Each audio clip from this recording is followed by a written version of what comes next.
Assalamualaikum semuanya. Selamat datang di Cakrabuana Story, channel yang memberikan kisah nyata dan menarik untuk dibahas.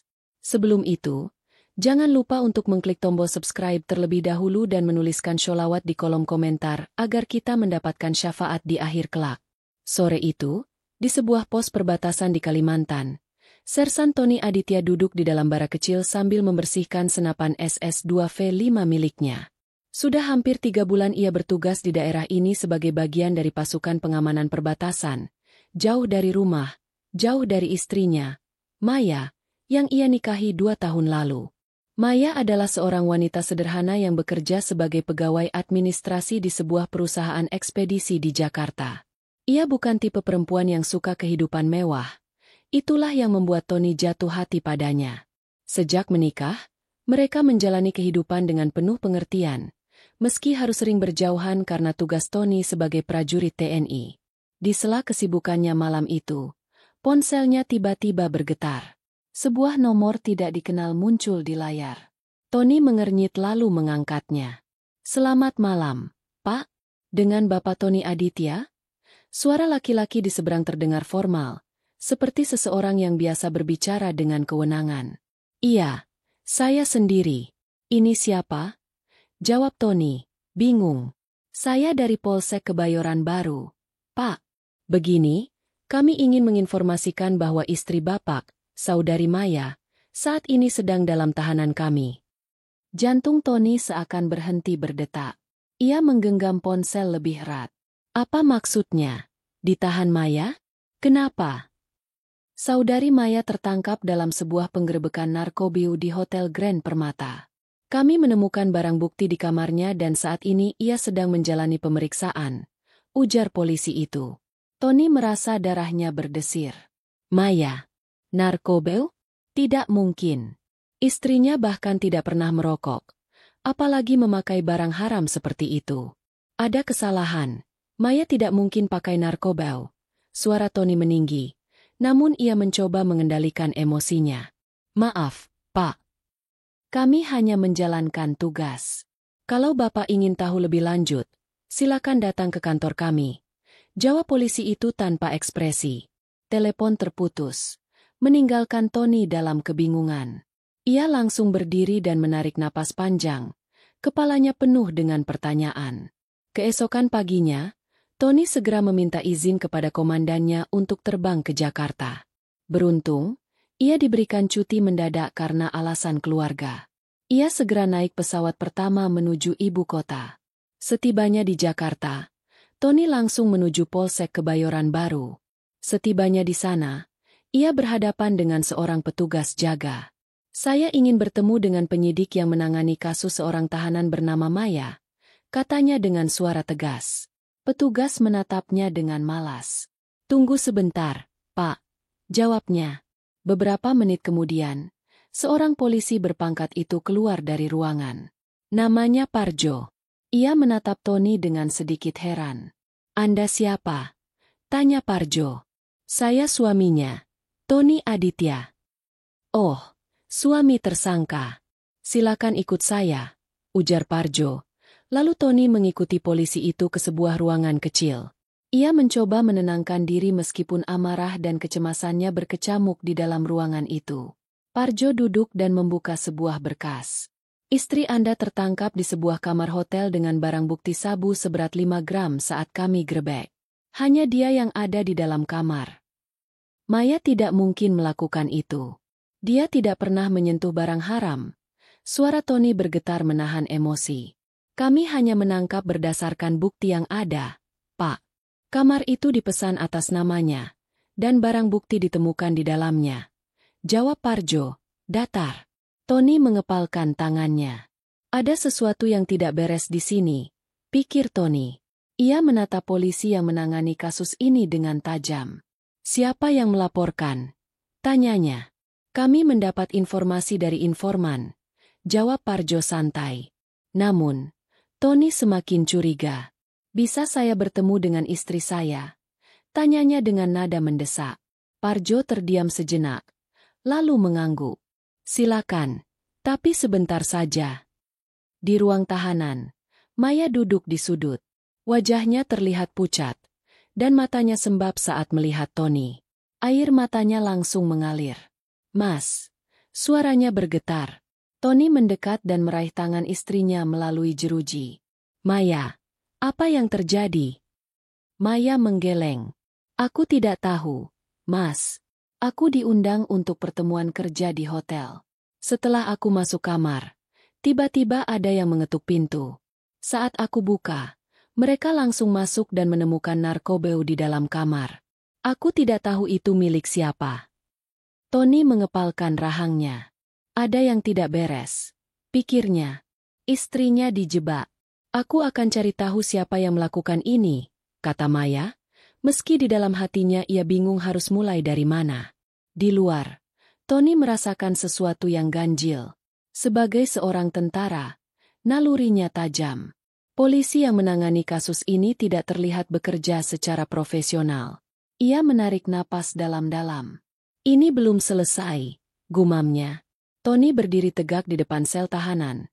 Matanya menatap tajam Maya yang masih menangis. Tubuhnya menegang. Amarah berkecamuk dalam dadanya. Ia seorang tentara, terlatih untuk menahan emosi. Tetapi kali ini, situasinya berbeda. Ini tentang istrinya. "Aku akan mengeluarkanmu dari sini," kata Tony dengan suara rendah, namun penuh tekad. Maya menggenggam erat tangan Tony di balik jeruji. "Mas, aku takut," ucapnya. Tony menatapnya dalam-dalam, lalu melepaskan genggaman itu dengan perlahan. "Jangan takut, aku akan cari tahu siapa yang menjebakmu," jawabnya. Ia berbalik dan melangkah keluar dari ruang tahanan dengan langkah tegap. Di luar, Parjo masih menunggunya dengan ekspresi datar.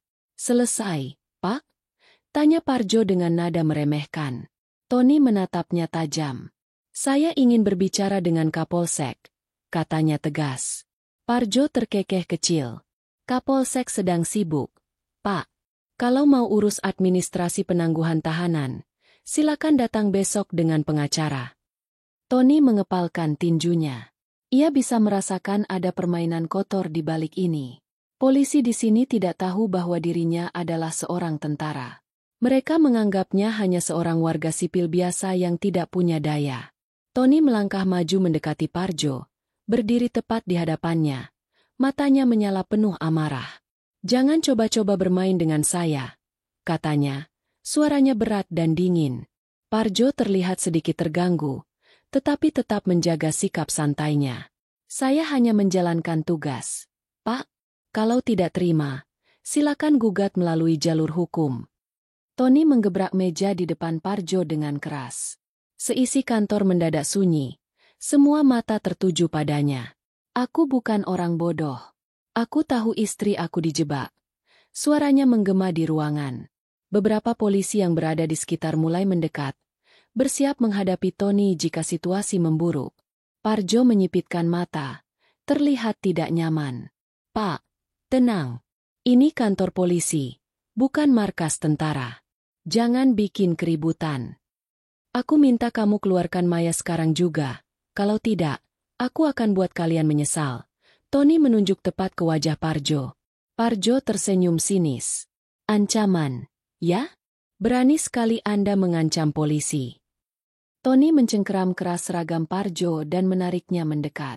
"Aku tidak mengancam.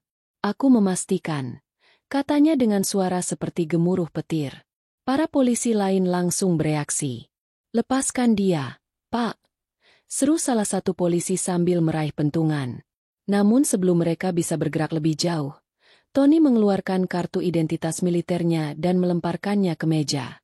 Semua yang ada di ruangan itu terdiam. Parjo mengambil kartu itu dengan tangan gemetar dan membacanya. Wajahnya yang tadinya angkuh mendadak pucat. "Sersan Tony Aditya." Suara itu mulai terdengar ragu. Tony menyeringai dingin. "Sekarang kau tahu siapa aku," ujarnya. Beberapa polisi mulai saling berpandangan, baru menyadari bahwa mereka telah menangkap istri seorang prajurit tanpa menyelidiki lebih jauh. Tony melanjutkan dengan suara tegas. "Aku tidak peduli dengan permainan kotormu, tapi aku janji, kalau sesuatu terjadi pada istriku, kalian semua akan berhadapan dengan militer." Parjo menelan ludah. Ia tahu betul bahwa urusan dengan TNI bukan sesuatu yang bisa dianggap sepele. Tiba-tiba, seorang pria berseragam polisi dengan pangkat komisaris keluar dari ruangannya. "Ada apa ini?" Suaranya berat dan berwibawa. Parjo segera berdiri tegap dan memberi hormat. "Siap, Pak Kapolsek." "Ini hanya sedikit kesalahpahaman," tambah Parjo, mencoba meredakan ketegangan. Kapolsek menatap Tony dengan tajam. "Anda siapa?" Tony mengambil kembali kartu identitasnya dan menatap Kapolsek tanpa gentar. "Sersan Tony Aditya, TNI Angkatan Darat." Kapolsek menghela napas dalam.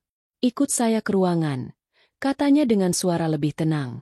Tony mengikutinya masuk ke dalam ruangan, meninggalkan para polisi yang masih terdiam di luar. Kapolsek Komisaris Sugito duduk di balik mejanya dengan wajah serius. Tony berdiri tegak di hadapannya, masih dengan ekspresi marah yang sulit ia sembunyikan. "Apa maksud Kapolsek menangkap istri saya tanpa bukti yang jelas?" tanya Tony dengan nada menekan. Sugito menyandarkan tubuhnya ke kursi, melipat tangannya di atas meja. Ia tidak menunjukkan ekspresi bersalah, justru terlihat tenang. "Sersan Tony, saya mengerti perasaan Anda, tapi kami hanya menjalankan prosedur. Istri Anda tertangkap dengan barang bukti narkoba di dalam kamarnya." Tony membalas cepat. "Dia bukan pemakai, bukan pengedar. Sesuatu yang tidak beres sedang terjadi di sini." Kapolsek menghela napas panjang, melirik Parjo yang berdiri di sudut ruangan. Sekilas ada isyarat di antara mereka, sesuatu yang tidak lepas dari pengamatan Tony. Sugito kemudian menatap Tony dengan tatapan lebih tajam. "Dengar, Sersan, saya paham bahwa Anda seorang tentara. Saya hormati institusi Anda, tapi ini masalah kepolisian. Jika Anda ingin membela istri Anda, silakan ikuti prosedur hukum yang berlaku." Tony mengepalkan tinjunya. "Prosedur hukum? Sejak kapan prosedur hukum membiarkan polisi menangkap orang tanpa penyelidikan mendalam?" Parjo menyela dengan nada menyindir. "Pak Tony, kalau Anda merasa ada ketidakadilan, silakan bawa pengacara. Tapi untuk saat ini, istri Anda tetap dalam tahanan," kata Kapolsek. Tony menatap mereka berdua. Nalurinya mengatakan bahwa ada permainan kotor di balik ini. Ia seorang prajurit terlatih yang bisa membaca situasi. "Jadi kalian berdua bekerja sama?" tanyanya dingin. Sugito mengangkat alis. "Hati-hati dengan tuduhan Anda, Sersan," katanya. "Tak perlu hati-hati jika saya sudah melihat ada yang tidak beres," balas Tony tajam. Kapolsek tersenyum tipis. "Anda tahu, tentara seperti Anda bisa saja dianggap mengganggu penyelidikan. Jangan sampai ada masalah lebih besar yang timbul hanya karena emosi pribadi." Tony menahan napas, berusaha mengendalikan amarahnya. "Aku akan cari tahu siapa yang menjebak istriku. Jika aku menemukan bukti bahwa kalian bermain kotor, aku pastikan kalian akan berhadapan dengan hukum militer." Sugito tetap tenang. "Silakan, tapi sampai saat itu terjadi, istri Anda tetap di sini," jawabnya. Tony menatap mereka satu persatu, lalu berbalik dan melangkah keluar dari ruangan dengan geram. Saat pintu tertutup, Parjo menoleh ke Kapolsek dan bertanya dengan nada khawatir. "Pak, bagaimana ini? Kalau dia benar-benar menyelidiki, bisa repot." Kapolsek menyeringai. "Jangan khawatir, kita pastikan dia tidak bisa mengorek terlalu dalam," jawabnya dengan senyum licik. "Saya akan urus bagian itu." Di luar ruangan, Tony menghela napas panjang. Ia tahu pertarungan ini belum selesai. Justru baru saja dimulai. Keluar dari ruang Kapolsek, Tony menggenggam ponselnya erat. Langkahnya cepat, pikirannya berputar, mencari cara untuk menyelamatkan Maya. Ia tahu berhadapan dengan polisi nakal seperti ini tidak bisa hanya dengan argumen. Mereka bermain kotor, dan satu-satunya cara menghadapi mereka adalah dengan tekanan yang lebih besar. Begitu tiba di halaman kantor Polsek, Tony langsung menghubungi seseorang yang bisa membantunya. "Halo, Danang." Suara Tony terdengar dingin di telepon. Sertu Danang, rekan satu angkatannya yang kini bertugas di Kodim Jakarta Selatan, menjawab dengan nada terkejut. "Tony? Lu di Jakarta? Ada apa?" Ada masalah besar. Istri gue dijebak pakai narkoba, dan sekarang ditahan di Polsek Kebayoran Baru. Polisi di sini main kotor. Gue butuh bantuan. Jawab Tony tegas tanpa basa-basi. Danang terdiam sejenak. Lalu suaranya berubah serius. Berani mereka main kotor sama istri prajurit. Tunggu gue.